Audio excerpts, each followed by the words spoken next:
Hey, I'm Rick Steves. I'm in Abu Simbel. I'm on the banks of Lake Nasser, a huge reservoir created when they dammed up the Nile. And when they did that, it would have submerged this amazing Temple of Abu Simbel. So after an international outcry, they cut this temple into huge blocks and relocated it here so it wouldn't be lost forever in that big lake.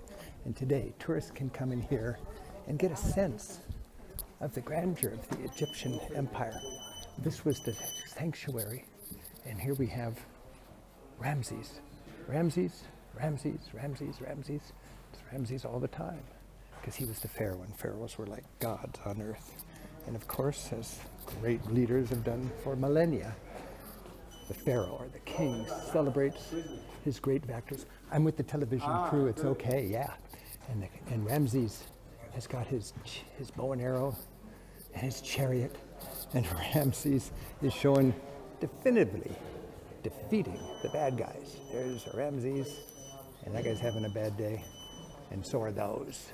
And when you come to this temple, even though it was relocated from what is now the bottom of the lake, you've got the wonders of this amazing civilization from about 1200 BC. And here we can go way back to the most holy spot. And this is the sanctuary, the Holy of Holies, where Ramses and three gods sit on their thrones, waiting patiently for the express train to eternity. It's so exciting to be in Egypt and gain an appreciation for this amazing civilization. Happy travels. From Abu Simbel on the banks of what was the Nile and is now Lake Nasser.